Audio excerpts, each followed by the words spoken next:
اعوذ باللہ من الشیطان الرجیم بسم اللہ الرحمن الرحیم اللہم صلی علی محمد وعلی محمد۔ آج کا ہمارا سبق ہے حکمت نمبر 19 and 20۔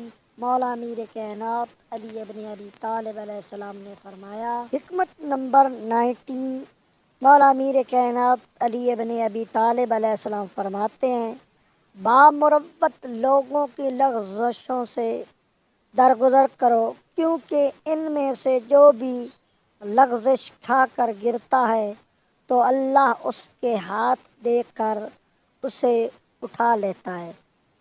حکمت نمبر 20، خوف کا نتیجہ ناکامی ہے۔ مولا فرماتے ہیں، خوف کا نتیجہ ناکامی ہے اور شرم کا نتیجہ محرومی ہے، اور فرصت کی گھڑیاں تیز رو ابر کی طرح گزر جاتی ہیں، لہذا بھلائی کے ملے ہوئے موقعوں کو غنیمت جانو۔ اسی کتاب کی شرح میں، ان دو حکمتوں کی شرح میں، یہ صاحب کتاب نے لکھا کہ ایک سن رسیدہ شخص ہے جو بڑھاپے کے باوجود تحصیل علم کرتا تھا۔ کہا گیا کہ تمہیں بڑھاپے میں پڑھنے میں شرم نہیں آتی؟ کسی نے اس بوڑھے سے پوچھا نا کہ آپ کو بڑھاپے میں پڑھنے میں شرم نہیں آتی؟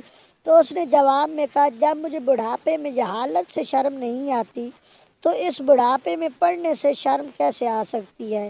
اور ساتھ ہی پاک پیغمبر صلی اللہ علیہ وآلہ وسلم کا ایک فرمان درج کیا کہ حیا کی دو قسمیں ہیں، ایک وہ جو بے تقاضے عقل ہوتی ہے، یہ حیا علم و دانائی ہے، اور ایک وہ جو حماقت کے نتیجے میں ہوتی ہے، یہ سراسر جہل و نادانی ہے۔